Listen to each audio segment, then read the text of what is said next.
Hello everyone, this is Priya Pawar again. और हमने start किया था कल से फॉरेस्ट्री का लेक्चर सीरीज़। और फॉरेस्ट्री के लेक्चर सीरीज़ में हमने सिल्वीकल्चर देख लिया था, टाइप्स ऑफ प्लांट्स देख लिए थे। साथ ही साथ हमने टाइप्स ऑफ फॉरेस्ट्री एक्सेट्रा और सिल्वीकल्चर में इन्वॉल्व क्या क्या होता है ये सब देख लिया था। आज हम देखने वाले हैं बहुत इंपॉर्टेंट टर्म्स, जिसमें माइकोराइज़ा मैं बताऊंगी। साथ ही साथ अलग अलग जो इम्पोर्टेंट फॉरेस्ट्री से रिलेटेड टॉपिक्स है वो भी आज कवर करेंगे। ये जो लेक्चर सीरीज़ है ये एब्सोल्युटली फ्री है। अगर आपको वीडियोस पसंद आते हैं तो आप लाइक कर सकते हैं, चैनल को सब्सक्राइब कर सकते हैं और कमेंट सेक्शन में मुझसे डाउट भी पूछ सकते हैं। तो चलिए स्टार्ट करते हैं आज का लेक्चर। पहले मैं बेसिक जो फ्लो है वो बता देती हूँ। जैसे कि सीड से क्या बनेंगे? सीडलिंग, सीडलिंग से सैपलिंग, सैपलिंग से पोल, पोल देन डेवलप होके क्या बनता है? तो ट्री। ठीक है। अगर नेचुरल फॉरेस्ट को बिना किसी इन्फ्लुएंस के, मतलब ह्यूमन एक्टिविटी उसमें बिल्कुल भी ना के बराबर हो, तो उसको हम कहते हैं वर्जिन फॉरेस्ट। ये इंपॉर्टेंट है, कॉन्सेप्ट याद रखिएगा। वर्जिन फॉरेस्ट क्या होगा? अगर कोई भी नेचुरल फॉरेस्ट को ह्यूमन एक्टिविटी बिल्कुल भी अल्टर नहीं करती है तो उस केस में उस फॉरेस्ट को हम वर्जिन फॉरेस्ट कहेंगे। ठीक है। क्योंकि जो नेचर है ऑल्दो कैपेबल रहता है अपने फॉरेस्ट को मेंटेन करने के लिए। ठीक है। लेकिन अगर ऑब्जेक्ट ऑफ स्टडी देखा जाए सिल्वीकल्चर, जैसे मैंने बताया था, सिल्वीकल्चर क्या होता है? आर्टिफिशियली नेचुरली आप टिम्बर डेवलप करते हैं। ठीक है। तो सिल्वीकल्चरल कल्चर में बेसिकली कमर्शियल जो रिक्वायरमेंट है उसको फुलफ़िल करने के लिए प्रैक्टिस किया जाता है। तो इसमें जो प्योरली इकोनॉमिक पर्सपेक्टिव से हम करते हैं और वैल्यूएबल फॉरेस्ट को हम क्रिएट करते हैं रादर देन नेचुरल फॉरेस्ट को। ठीक है। तो ये भी हम कैसे करेंगे? तो शॉर्ट ड्यूरेशन ऑफ टाइम में। अब बात करते हैं रोटेशन। रोटेशन क्या होगा? Planned number of years between regeneration of a crop and final falling. ठीक है। तो इसमें क्या होगा कि प्लान्ड नंबर ऑफ ईयर्स के लिए आप किसी जो फॉरेस्ट क्रॉप है उसको ग्रो कर रहे हैं, और जो फाइनल जो फॉलिंग है उन दोनों के बीच का जो टाइम ड्यूरेशन होगा उसी को हम कहते हैं रोटेशन। नेक्स्ट हमने देखा था एग्जॉटिक। एग्जॉटिक क्या होता है? किसी भी जगह, पर्टिकुलर जगह का नेटिव ना होना। मतलब कहीं आप पर्टिकुलर जो स्पीसीज़ है फॉरेस्ट की वो किसी एक जगह की नहीं होगी, बाहरी स्पीसीज़ आ सकती है। ठीक है। तो इसको आप क्या बोलेंगे? ये एक्सॉटिक हो गया। इसका अपोजिट अगर देखेंगे तो क्या बोलेंगे? इंडिजीनियस। इंडिजीनियस मतलब अपने ही जगह पे डेवलप होने वाली चीज़। जैसे कि अभी हम आत्मनिर्भर भारत की बात कर रहे हैं तो इसीलिए इनोवेशन की बात आती है। तो इसी तरीके से प्लांट स्पीसीज़ या फॉरेस्ट की स्पीसीज़ भी होती है जो बाहर से आई हो उसको कहेंगे एक्सॉटिक, और जो वहीं डेवलप हुई हो तो उसको कहते हैं इंडिजीनियस। चलिए स्टार्ट करते हैं आज। ये तो कल के जो टर्म्स थे जो इम्पोर्टेंट थे, मैंने सोचा कि मैं एक्सप्लेन कर देती हूँ। आज का टॉपिक स्टार्ट करते हैं माइकोराइज़ा। अगर आपको इस लेक्चर की अगर पीडीएफ चाहिए तो आप मुझे कमेंट सेक्शन में बता सकते हैं। स्टार्ट करते हैं माइकोराइज़ा। माइकोराइज़ा क्या होता है? सबसे पहला क्वेश्चन कि माइकोराइज़ा एक्चुअल में होता क्या है? तो माइकोराइज़ा क्या, कभी कभी क्या होता है जैसे कि किसी भी प्लांट की या ट्री की रूट है। ठीक है। ऐसे रूट्स हो गए, तो रूट्स के रूटलेट होंगे, छोटे छोटे ब्रांचेस, और उन ब्रांचेस में हमको हेयर्स देखने को मिलते हैं। इन हेयर्स के जगह में कभी कभी नॉन पैथोजेनिक मतलब उसमें कोई भी पैथोजेनिक बैक्टीरिया नहीं रहेगा, इस टाइप की सॉइल की फंगस आ जाती है, और वो भी एक कंपोजिट स्ट्रक्चर की होती है। जैसे कि हेयर लाइक स्ट्रक्चर की एक कंपोजिट स्ट्रक्चर होती है जो कि फंगस का बना होता है। ये याद रखिएगा, माइकोराइज़ा नथिंग बट एक फंगस है जो एक कंपोजिट स्ट्रक्चर का होता है, जो रूटलेट्स होते हैं, मतलब रूट्स में रूट हेयर्स की तरह दिखाई देते हैं। ठीक।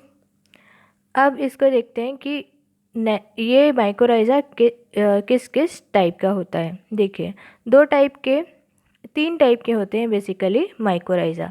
पहला ऐसा फंगस जो कि सेल वॉल को पेनिट्रेट कर दे।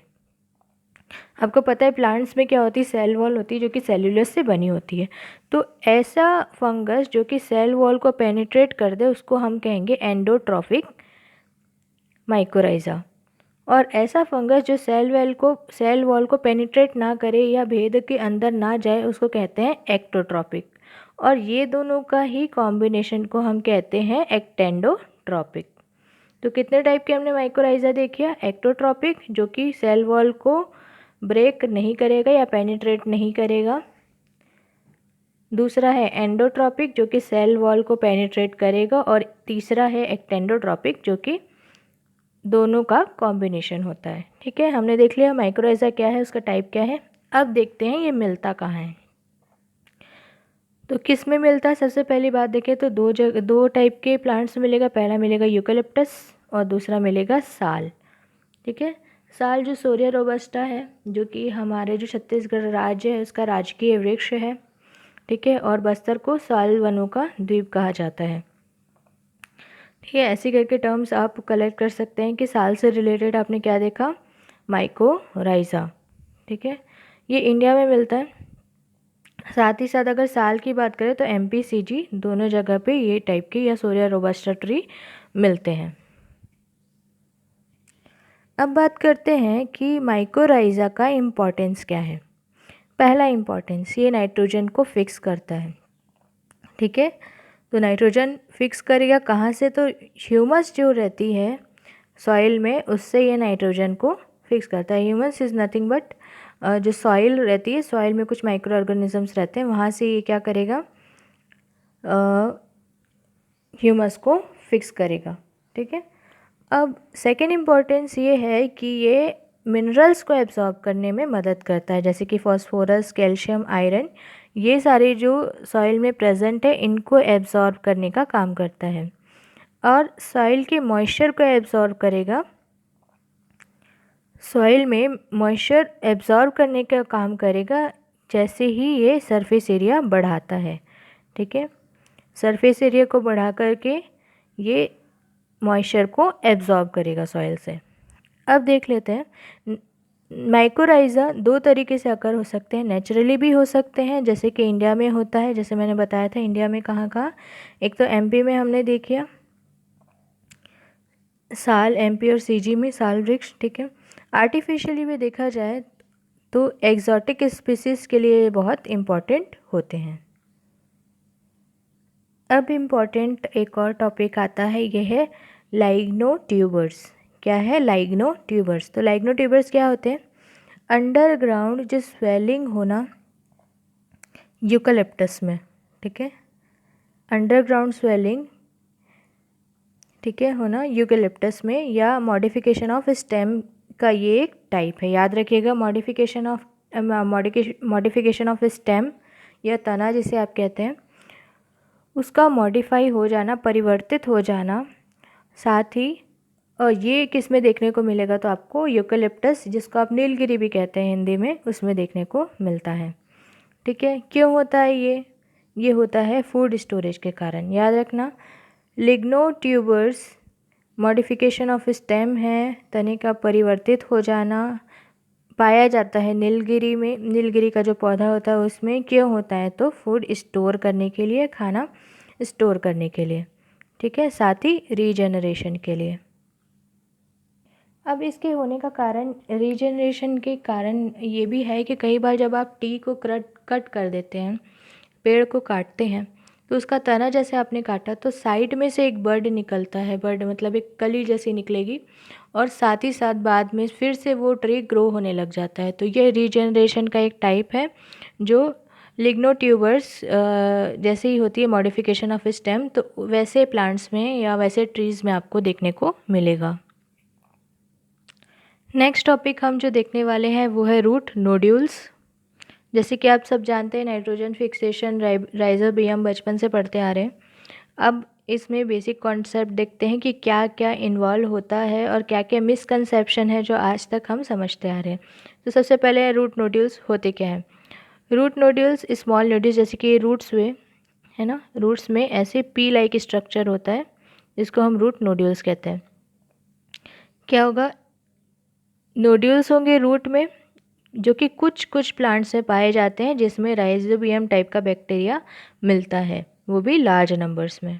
ठीक है, तो रूट नोड्यूल्स क्या है? नोड्यूल्स है रूट्स में जो सर्टेन प्लांट्स में पाए जाते हैं जिसमें राइजोबियम या काइंड ऑफ एग्जांपल है राइजोबियम बैक्टीरिया, और भी बहुत सारे बैक्टीरिया होते हैं जो नाइट्रोजन फिक्सेशन में काम आते हैं। ठीक है, और वो उपस्थित रहेंगे रूट्स में लार्ज नंबर में। पहले चीज़ हमने देख लिया। अब देखते हैं ये स्प्रेड कैसे होता है। तो जो बैक्टीरिया होता है सॉइल में, ये रूट्स में एंटर कर जाता है रूट हेयर के थ्रू। जैसे मैंने बताया था ये रूट्स होते हैं, ये रूट्स के छोटे छोटे रूटलेट्स और इनके छोटे छोटे हेयर्स होते हैं।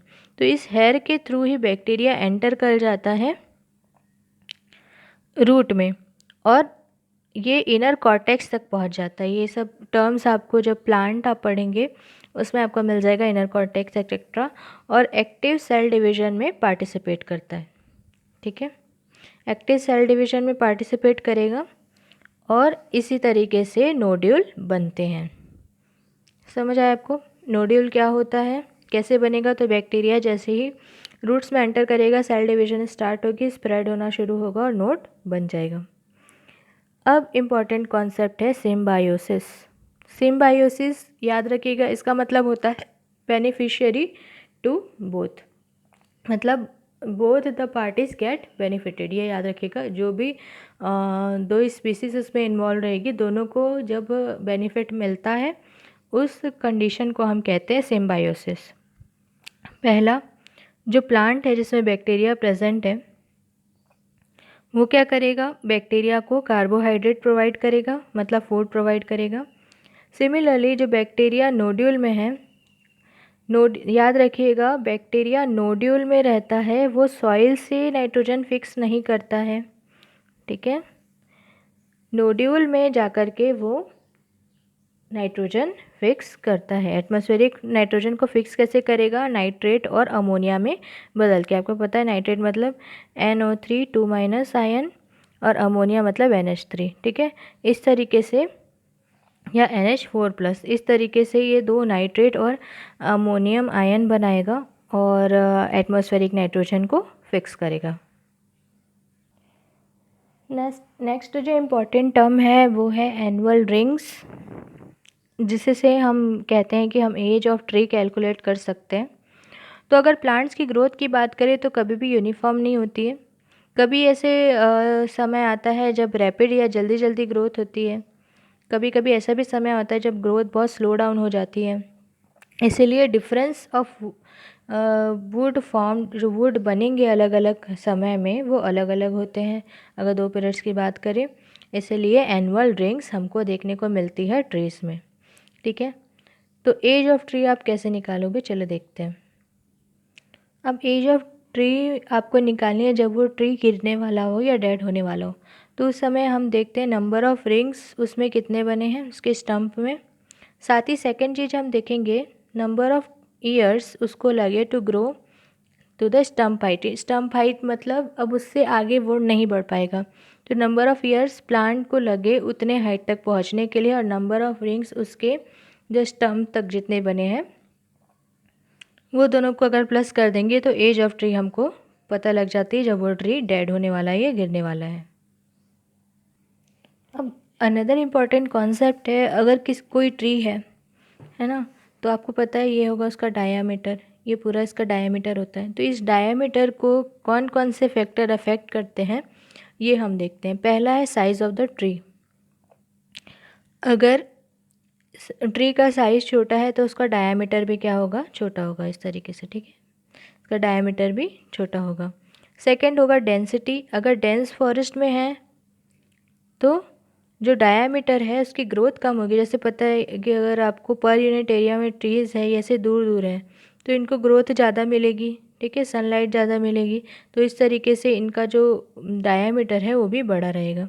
सिमिलरली अगर एकदम ज़्यादा डेंस फॉरेस्ट है तो उस केस में क्या होगा? डायामीटर कम होगा। थर्ड होता है क्लाइमेट। किसी भी जगह का अगर क्लाइमेट सूटेबल है तो मोर डायामीटर होगा। ठीक है, रेन ज़्यादा है तो मोर डायामीटर होगा। नेक्स्ट देखते हैं इंजरीज। अगर कोई भी ट्री है उसको अगर कोई इंजरी आ जाती है, ठीक है, तो उस कारण से क्या होगा, या तो इंसेक्ट के द्वारा आ सकती है, या अगर फायर हो जाती है, फॉरेस्ट फायर, वो भी एडवर्सली इफ़ेक्ट करते हैं डायमीटर को किसी भी ट्री के। साथ ही प्रोडक्शन ऑफ सीड, अगर entire food material seed production में यूज़ कर दिया तो भी क्या होगा, डायमीटर कम होगा। तो डायमीटर के कारण से ही जो ग्रोथ है वो रिड्यूस हो, डायमीटर ग्रोथ जो है वो रिड्यूस हो जाएगी अगर सीड प्रोडक्शन में ज़्यादा से ज़्यादा अगर वो फूड को यूज़ करेंगे तो उनका डायमीटर का एक्सपेंशन नहीं होगा। कल हमने देखा था सिल्वीकल्चर क्या होता है, तो गुड क्वालिटी ऑफ टिम्बर का प्रोडक्शन। अब देखते हैं कि कौन कौन से फैक्टर है जो क्वालिटी ऑफ टिम्बर को अफेक्ट कर सकते हैं। ठीक है, तो चलिए स्टार्ट करते हैं। पहला जो फैक्टर है वो है टिम्बर का size. Larger the size of the timber lesser the wastage और ग्रेटर द वॉल्यूम। मतलब अगर टिम्बर का साइज़ ज़्यादा है तो उस केस में वेस्टेज कम होगा और वॉल्यूम या आयतन जो है वो बढ़ करके मिलेगा। अब यूनिफॉर्मिटी ऑफ ग्रोथ, अगर एक जैसी ग्रोथ होती है तो अगर यूनिफॉर्मिटी ग्रोथ होती है, जल्दी जल्दी बढ़ता है टिम्बर, तो उस केस में उसकी क्वालिटी रिड्यूस हो जाती है। अगर फायर या इंसेक्ट आ जाए जहाँ पर भी आपने जो टिम्बर फॉरेस्ट लगाया है, या तो उस केस में क्या होगा, ये भी क्वालिटी को रिड्यूस कर देगा। ऑब्वियसली अगर इंसेक्ट लग जाएगा तो क्वालिटी रिड्यूस होगी, साथ ही अगर फॉरेस्ट फायर आ गई तो उस कंडीशन में भी जो क्वालिटी भी रिड्यूस होगी, साथ ही क्वांटिटी में भी रिडक्शन हमको देखने को मिलेगा। थर्ड है नॉट्स। नॉट्स अगर आ गए, नॉट्स क्या हो गया, अगर गांठ है जैसे अगर आ गए तो उस कंडीशन में भी क्या होगा, टिम्बर की क्वालिटी अफेक्ट हो जाएगी। और वैसे ही अगर देखेंगे टेप्स अगर आ गए तो भी वेस्टेज ज़्यादा होगा। ठीक है, अगर ट्री स्ट्रेट होता है और क्रूक्ड नहीं होता है तो जो टिम्बर की ग्रोथ होगी वो मिनिमल वेस्टेज के साथ होगी। याद रखना, स्ट्रेट ट्री जो होगा और इधर उधर मुड़ा हुआ नहीं होगा तो उस केस में टिम्बर जो बनेगा वो बेस्ट क्वालिटी का होगा। अब मैंने आपको बताया था अगर नॉट्स हुए तो टिम्बर की क्वालिटी कम होगी। अगर लूज़ नॉट्स होते हैं तो ये क्या कर देगी, ड्राई करने लगेगी और एक होल क्रिएट करेगी टिम्बर में, जो भी अच्छी क्वालिटी का नहीं माना जाता है। अब बात करते हैं growth in volume. Growth in volume मतलब क्या होगा, 3 चीज़ों पे ये डिपेंड होता है। पहला है ग्रोथ इन हाइट। हाइट मैंने आपको बता दिया था जिसके थ्रू आप एज को कैलकुलेट करते हैं। ग्रोथ इन डायमीटर और टेपर। अब देखते हैं नेक्स्ट कॉन्सेप्ट, ये है रिप्रोडक्शन। तो रिप्रोडक्शन एक वाइटल प्रोसेस है, ब्रॉड वे में अगर देखा जाए तो। इसमें क्या होगा, ट्री स्पीसीज परपेचुएट होंगे और रिप्रोड्यूस करेंगे नए independent members of their own species. मतलब जैसे कि आप जानते हैं कई बार क्या होता है, अगर जैसे एग्जांपल ले लें, रोज़ जो प्लांट है, मैं प्लांट का एग्जांपल दे रही हूँ, हम ट्री के पर्सपेक्टिव में इसको देखेंगे। जैसे कि रोज़ है, उसकी अगर जो कलम होती है वो हम लगा देते हैं तो रोज़ का नया प्लांट उग जाता है। ठीक है, तो इसी तरीके से एक प्लांट से दूसरे प्लांट का बनना, ठीक है, तो नए इंडिपेंडेंट मेंबर्स आते जाएंगे। ठीक है, रिप्रोडक्शन अगर देखा जाए तो ये थोड़ा अलग टर्म है, मैंने बस ये बताया कि एक प्लांट पार्ट से अब दूसरे प्लांट कैसे लगा सकते हैं। तो रिप्रोडक्शन इन ट्रीज़ में अगर देखें 2 टाइप के होंगे, एक सेक्शुअल होंगे, एक वेजिटेटिव होंगे। पहला जो टाइप है वो है सेक्सुअल रिप्रोडक्शन इन ट्रीज़। तो पहला है फ्यूजन होगा, 2 सेक्सुअल यूनिट्स में, जिसके कारण से गैमेट्स बनेंगे और ये प्रोडक्शन होगा इसमें फ्लावर्स का फिर पॉलिनेशन होता है, फिर उसका फर्टिलाइजेशन होगा, उसके बाद नए सीड्स बनेंगे। ठीक है, ये कॉमन प्रोसेस है जो हर किसी को पता होती है। नेक्स्ट, अभी देखिए इसका एडवांटेज क्या होगा। इसका एडवांटेज ये होगा कि सीड्स बहुत ज़्यादा बनेंगे, और इससे जो सीड से जो प्लांट बनते हैं ये लॉन्ग लाइफ के होते हैं। याद रखिएगा कि जो सेक्सुअल रिप्रोडक्शन है ट्रीज़ का, उससे जो सीड्स है उसका फॉर्मेशन बहुत ज़्यादा होगा। साथ ही इससे जो प्लांट्स बनेंगे वो उनके जो सीड्स है वो लॉन्ग लिव्ड रहेंगे। साथ ही अगर कंपेयर करें एक सेक्सुअली प्रोपेगेटेड प्लांट से। दो एडवांटेज हमने देखी है। नेक्स्ट एडवांटेज जो है, अगर ऐसे जो प्लांट है जो सेक्सुअली रिप्रोडक्शन के थ्रू बने हैं, इन सीड्स से बने हैं, जनरली जो बेटर क्वालिटी के होते हैं अपने पेरेंट प्लांट से। ठीक है, बेटर क्वालिटी के होते हैं अपने पेरेंट प्लांट से। अब देखते हैं इसका डिसएडवांटेज अगर देखें तो ऐसे जो सीड होंगे वो क्या करेंगे, अपने वायबिलिटी को लूज़ कर देंगे शॉर्ट पीरियड में। ठीक है, और जो सीडलिंग होगी उनको लॉन्ग जुवेनाइल पीरियड लगेगा, मतलब उनको ग्रो करने के लिए बहुत टाइम लगेगा और प्लांट को एस्टेब्लिश होने के लिए ज़्यादा टाइम लगता है। अगर बात करें period from pollination to seed formation, ये वेरिएबल होता है अलग अलग स्पीसीज से, तो लगभग इसको 2 महीने से 2 साल तक के लग सकता है। तो याद रखिएगा, सेक्सुअल रिप्रोडक्शन जब होता है ट्रीज़ में, उस केस में पॉलिनेशन अगर बात करें, पॉलिनेशन से सीड फॉर्मेशन तक का जो टाइम है वो वेरी कर सकता है 2 महीने से लेकर 2 साल तक का। अब बात करते हैं सीड क्या होंगे। तो जैसे ही फर्टिलाइजेशन हुआ, ठीक है, फर्टिलाइजेशन हुआ तो उसके बाद में ओव्यूल्स फॉर्मेशन होगा। यही ओव्यूल्स जो होते हैं उसको हम कहते हैं सीड्स। ठीक है, यही ओव्यूल्स होते हैं, इसको हम कहते हैं सीड। ओवरी जो है वो फ्रूट में कन्वर्ट हो जाती है और ओव्यूल्स जो है वो सीड। ठीक है, सीड्स जो एनक्लोज होते हैं फ्रूट में, इसको हम कहते हैं एंजियोस्पर्म।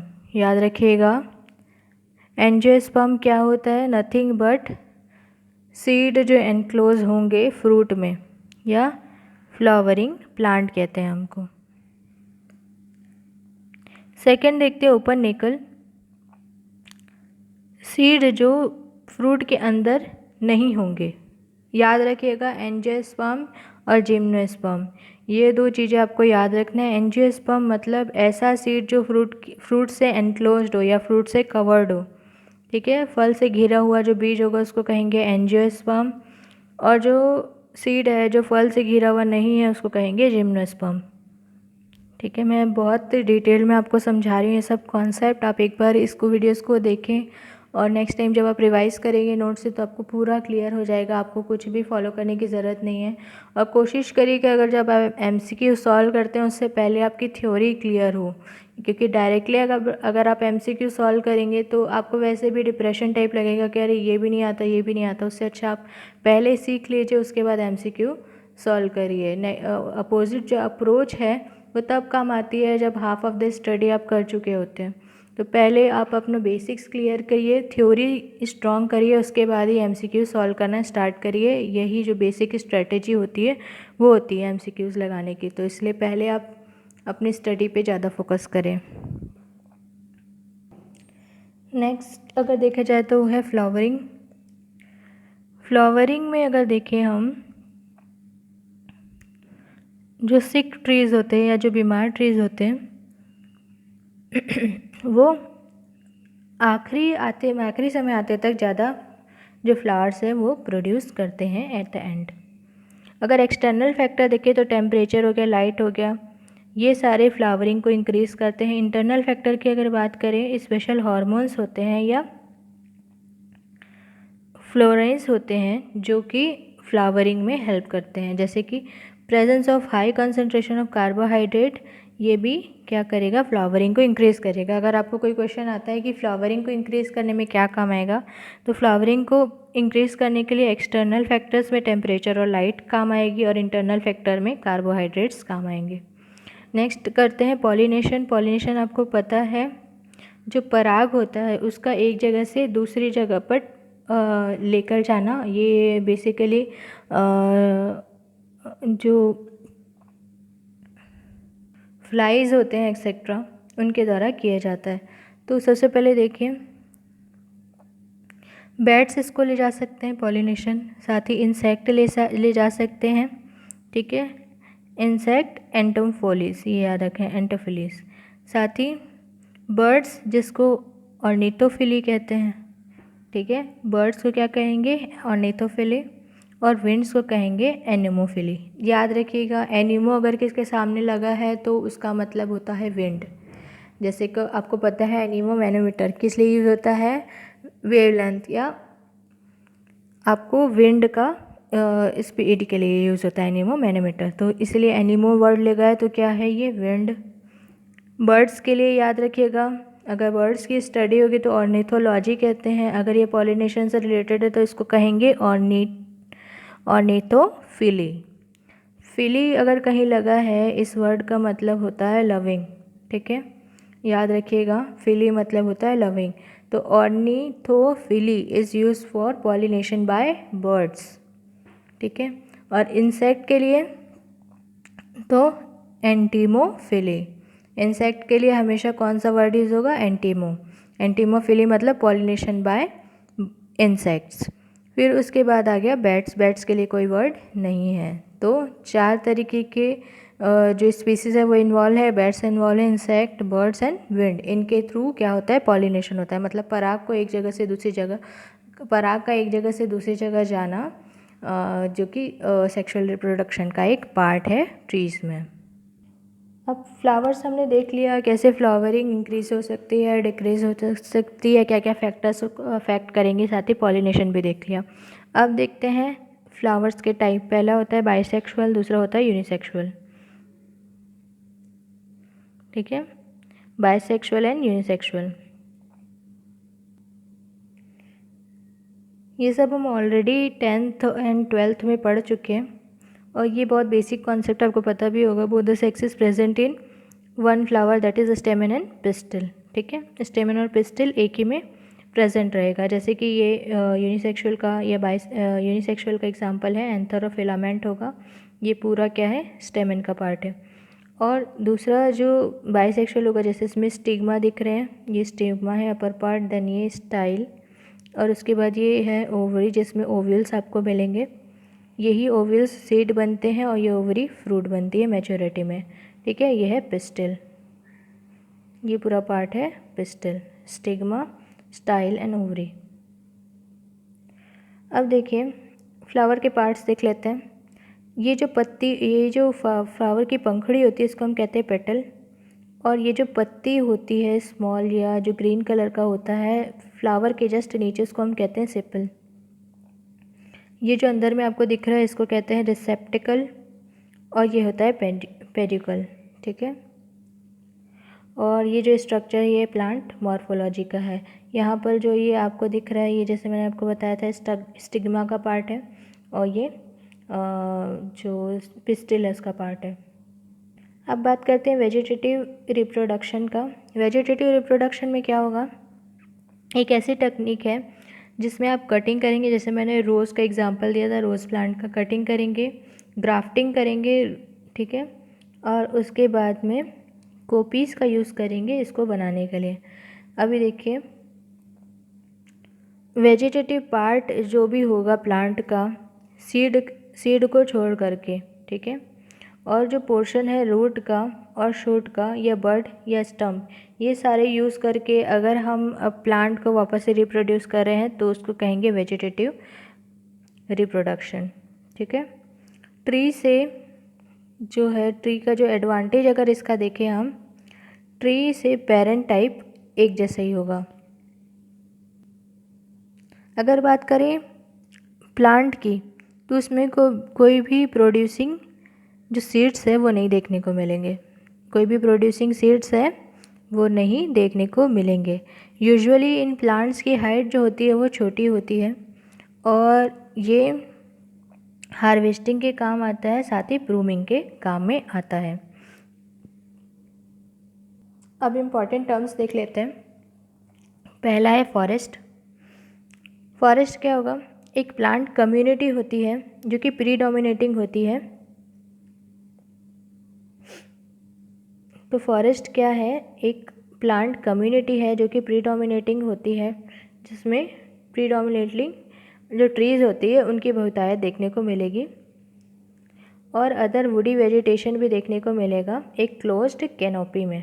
कैनोपी मतलब एक एरिया हो गया, यहाँ पर आपको अलग अलग प्लांट ये देखने को मिलेगा, ठीक है। तो उसको हम कहते हैं फॉरेस्ट। अब बात करते हैं स्टैंड।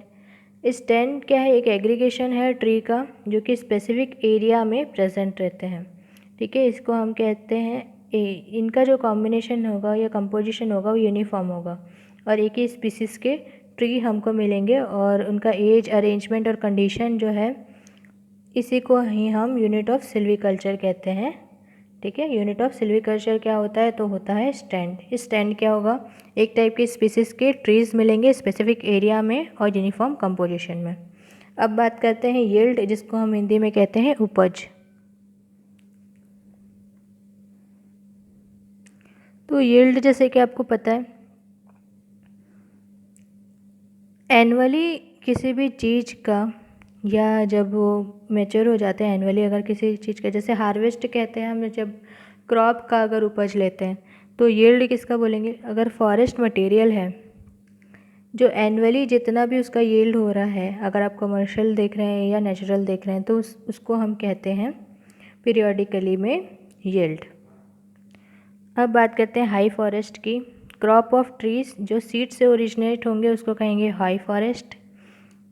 और कोपीस फॉरेस्ट किसको कहेंगे? फॉरेस्ट जो मेनली कोपीस शूट से या रूट शकर से आए हैं उनको कहेंगे कोपीस फॉरेस्ट। फॉरेस्ट जो डिराइव होते हैं कोपीस शूट से या रूट शकर से, तो उससे जो फॉरेस्ट बनेंगे उसको हम कहेंगे कोपीस फॉरेस्ट।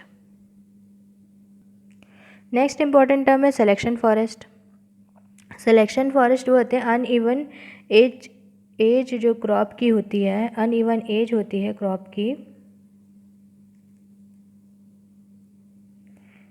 क्रॉप की जिसमें क्या होगा, जो थियोरेटिकली जो ऑल एज ग्रुप के ट्रीज़ हैं उनको मैनेज किया जाता है सिलेक्शन सिस्टम के थ्रू, ठीक है। सिलेक्शन सिस्टम के थ्रू अलग अलग एज ग्रुप के जो ट्रीज़ होंगे उनको मैनेज करना और उनकी क्रॉपिंग लेना, उसको कहते हैं हम सिलेक्शन फॉरेस्ट। फिर बात करते हैं कंपोजिशन की। अलग अलग स्पीसीज़ है जो कि फॉरेस्ट क्रॉप में पार्टिसिपेट करेंगे, ठीक है, और अपने प्रोपोर्शन के हिसाब से उनको मैनेज किया जाएगा, उसको कहेंगे कंपोजिशन फॉरेस्ट। अब अनदर इम्पॉर्टेंट अगर टाइप देखें तो रिजर्व फॉरेस्ट। हाईली ये सैक्रोसेंट रहते हैं, इसमें क्या क्या आप कर सकते हैं ये डिफाइंड होता है, लिस्ट ऑफ डूज डिफाइंड होते हैं। वैसे ही प्रोटेक्टेड फॉरेस्ट जिसमें लिस्ट ऑफ डोंट्स डिफाइन होते हैं। अब इस स्टॉक को ग्रो करना, ठीक है। Sum of all trees growing in the forest और a specific part of it, ठीक है। ग्रोइंग स्टॉक मतलब सारे जो ट्रीज़ हैं किसी फॉरेस्ट में उनकी ग्रोथ, ठीक है, और वो जो स्पेसिफिक पार्ट में हो रही है उसी को हम कहेंगे ग्रोइंग स्टॉक। अब बात करते हैं क्लासिफिकेशन ऑफ फॉरेस्ट। तो किस तरीके से आप किसी भी फॉरेस्ट को क्लासीफाई कर सकते हैं। पहला ग्रोइंग स्टॉक, मैंने आपको बताया सारे जो ट्रीज़ है जो ग्रो हो रहे हैं स्पेसिफिक एरिया में एक स्पेसिफिक टाइम में, उसको ग्रोइंग स्टॉक कहते हैं।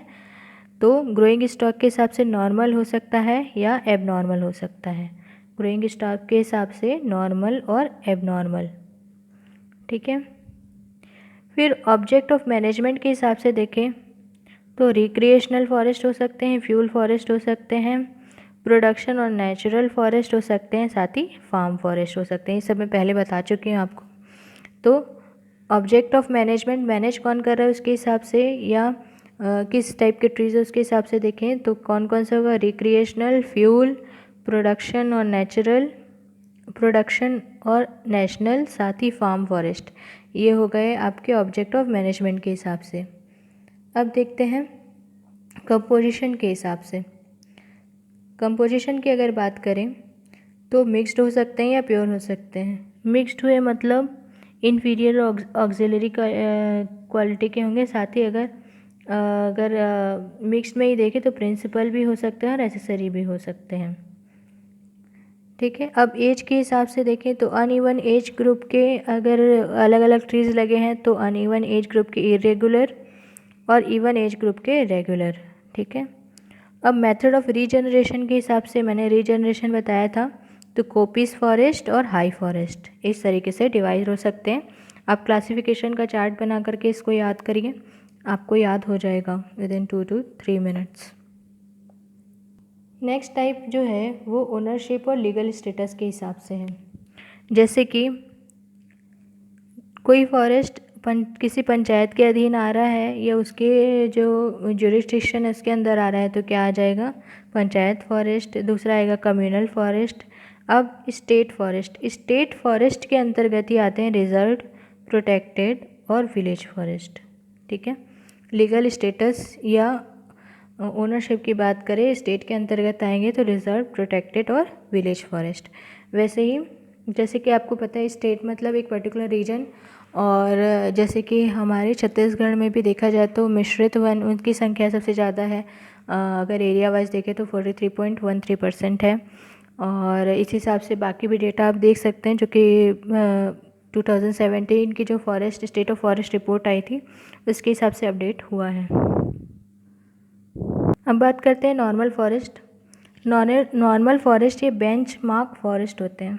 बेंच मार्क मतलब एक पर्टिकुलर जो क्राइटेरिया सेट कर देना या कोई बेस्ट जो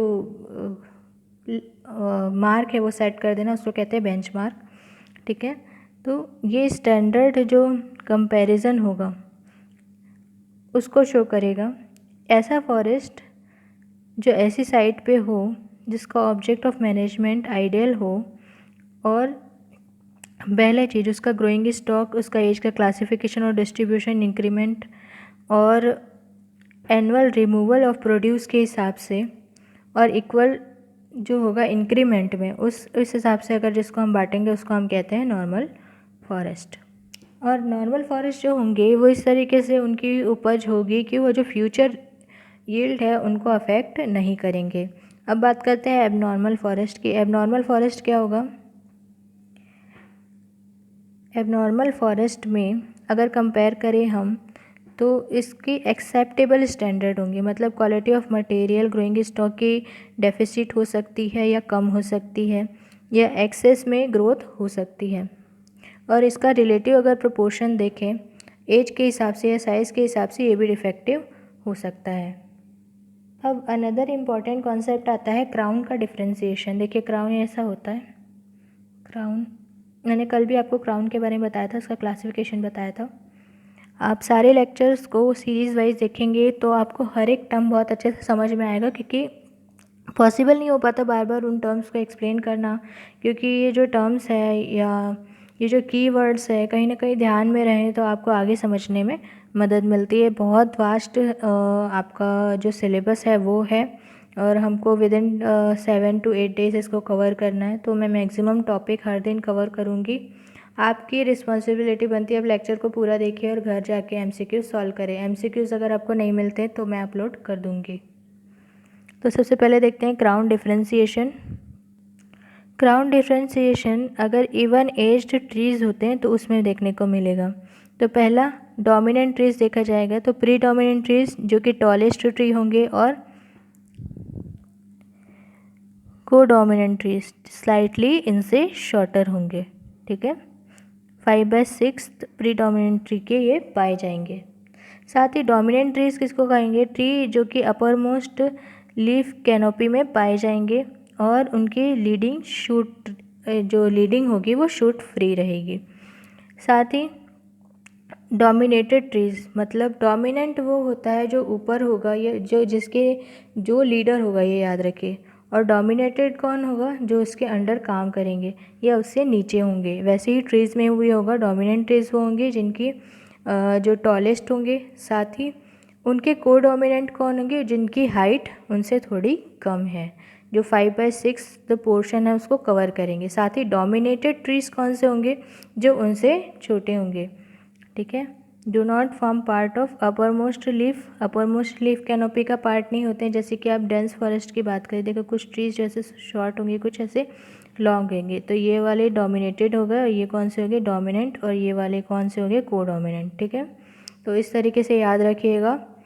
क्राउन डिफ्रेंसिएशन के हिसाब से आप इसको बांट सकते हैं। क्राउन इन द सेंस ये है, ये ट्री का जो अपर मोस्ट पार्ट होता है। ठीक है, तो उस हिसाब से आपने देख लिया डोमिनेंट ट्रीज क्या होंगे, 3/4 of the tallest tree. Tallest tree देख लिया, प्री डोमिनेंट। कोडोमिनेंट 5/6 हाइट के होंगे, और डोमिनेटेड जो होंगे 3/4 ऑफ हाइट के होंगे। अब बात करते हैं सप्रेस्ड।